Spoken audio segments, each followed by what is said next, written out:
And we'll talk a little bit of AFC South here on Trash Talk Radio. Back on Trash Talk Radio with our man Seby from the Seby Podcast down there in Florida coming to us. You can find the Seby Podcast on Spotify, iTunes, Google Play, IG, Twitter, everywhere. As they like to say, on air and online, the Seby Podcast is wherever you go. Our man Seby, welcome back to Trash Talk Radio. Welcome back, fellas. It's always a pleasure coming here.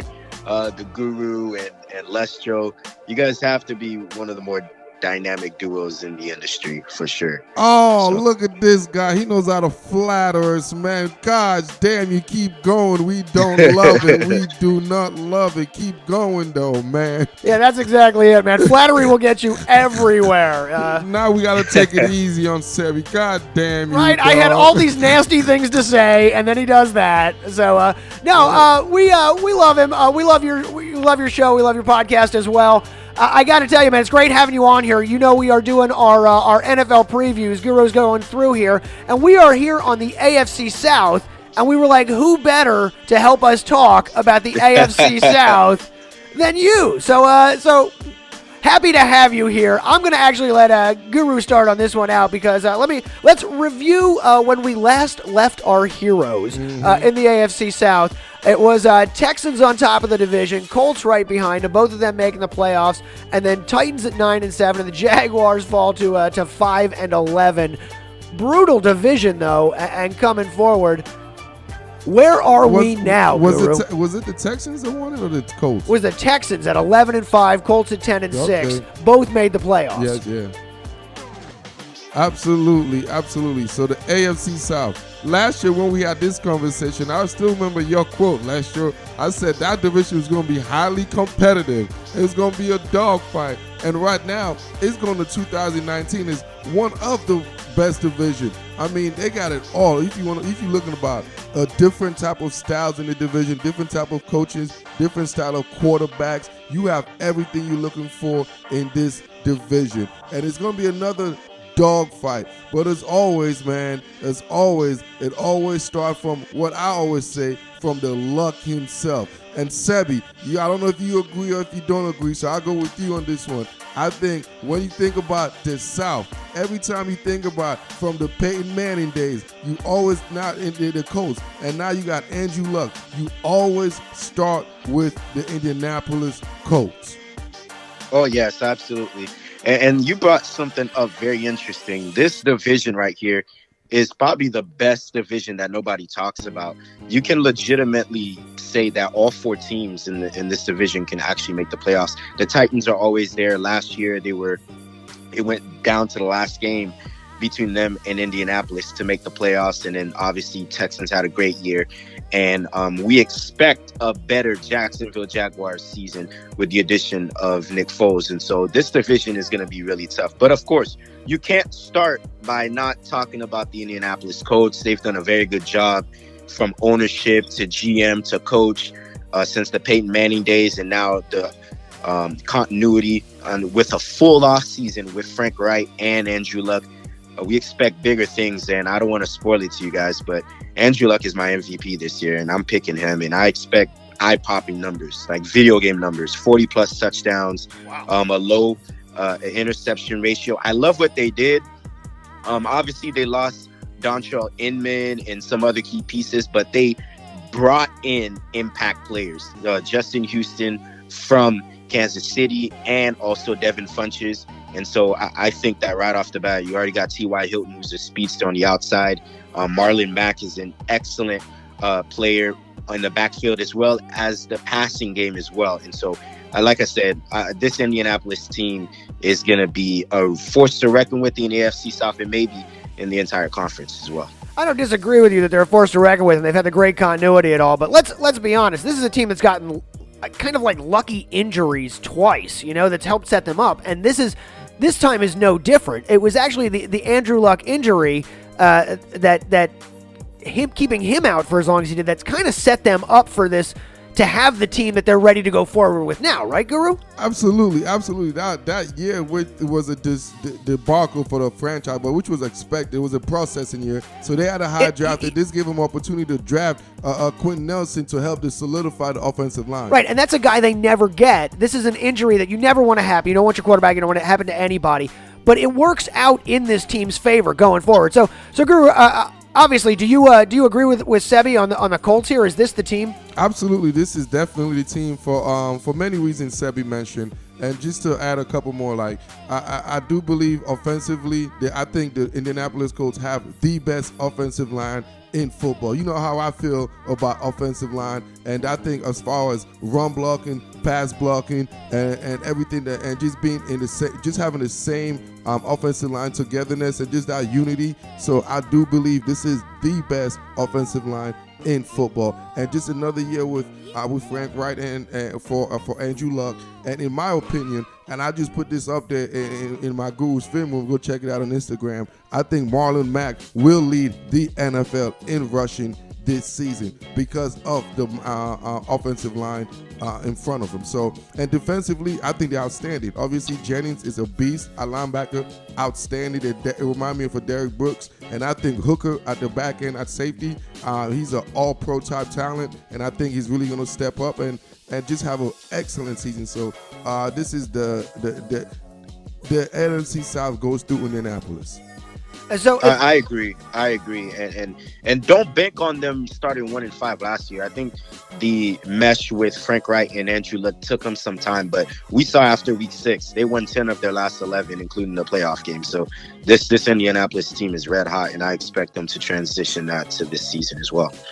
Yeah, they always say watch the team who's hottest at the end of the previous season for who's going to really come out swinging in the next one. And it was Indy at the end of last year that was really looked like nothing to lose, everything to gain, and just on a run at the end of that year. All right, so we know this is a great division. We know that Indianapolis is coming out of it, but we figure if any of these 4 teams can make the playoffs, that means there's probably a second team coming out.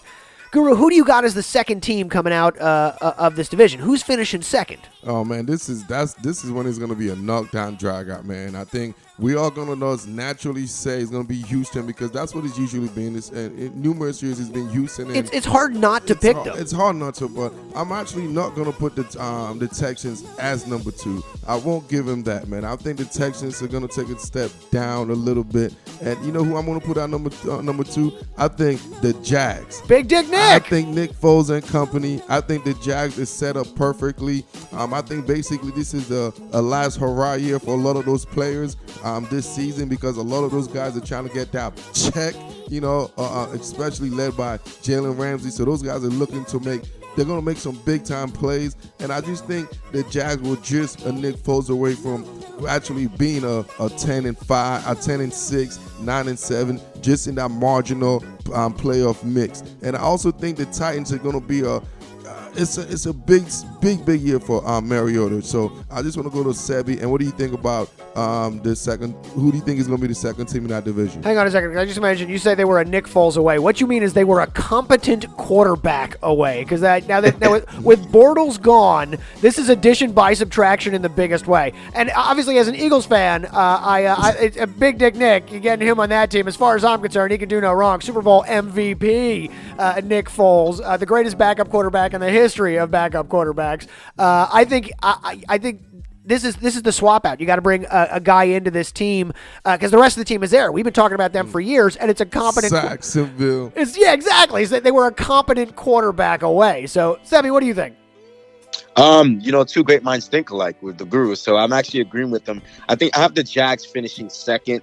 But this was really close. I think that we're going to see this Jacksonville team revert to the team we saw about 2 years ago that really wreaked havoc defensively and really wrecked the NFL. How they impose physically, defensively, how they really stymie teams. Obviously, having a competent offense that can actually stay on the field helps. Anybody better than Blake Bortles is an upgrade. And so Nick Foles is a significant upgrade. So I think that's going to help him out. He's got Leonard Fournette. Hopefully that he stays on the field healthy, and then he's got weapons. Marquise Lee, they signed Chris Conley. So I expect the Jacksonville offense to really put up points. They don't really have to do a lot because of how elite defensive they are. But you're going to have guys like Yannick Ngakoue, who's had 9.5 sacks his first 3 seasons. He's going to be no longer a rotational player. He's going to be a starter now. Malik Jackson's gone, and also Dante Fowler. And but you still got guys like Calais Campbell. You've got Miles Jack and Jalen Ramsey in a contract year. They lost to Sean Gibson. They lost Austin Seferian-Jenkins. Telvin Smith may be out because he's taking a year off. But I love the additions that they've got. Josh Allen. This is a rookie that they drafted 7th overall from Kentucky. He's a guy that can come right in as a starter and help them in that pass rush. And also Jawan Taylor to help Nick Foles' blindside. And so this Jacksonville team, don't be surprised if they come out of the division. I don't think so, but don't be surprised if they even win this division because they're really talented. And I think that defense is going to revert to what we saw 2 years ago that led them to an AFC title appearance. So that leaves the Texans out in the cold because the Titans are hit or miss anyway. I didn't, but I imagine that leaves the Texans as the next one in this division. That leaves them out in the cold. What goes wrong for Houston then, or is it just everybody else getting better? I think that it's tough. I just think that everybody in the division got better. It's not a knock to Bill O'Brien's team. It's not a knock to what they didn't do. Obviously the biggest loss was Tyrann Mathieu, but they replaced that with Sean Gibson. So he has, familiarity in the division playing with the Jacksonville Jaguars. But I like what they did. They signed Bradley Roby. We know that the Texans had one of the worst offensive lines in football. So they addressed that with Matt Khalil from the Panthers. And so giving Deshaun Watson time to throw.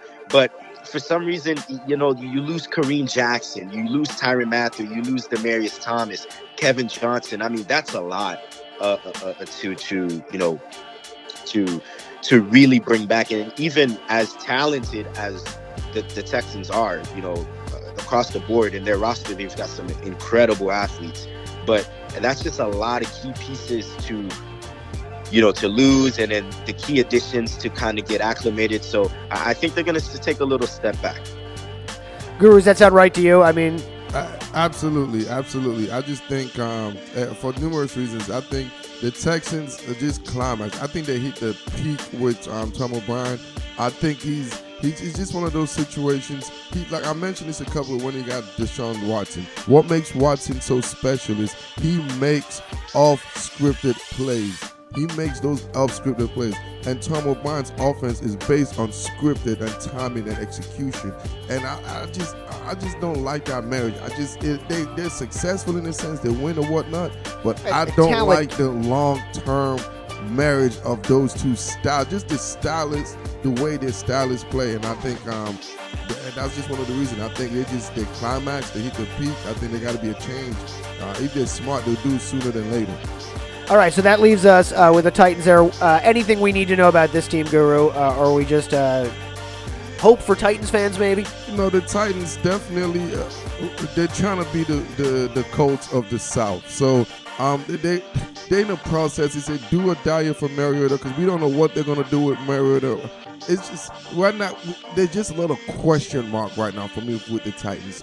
And for me to have, it's too many question marks for me, and I think it's too many question marks for them to be successful in this division. That's the top tier teams really don't have question marks. They address those question marks already with free agent or the draft.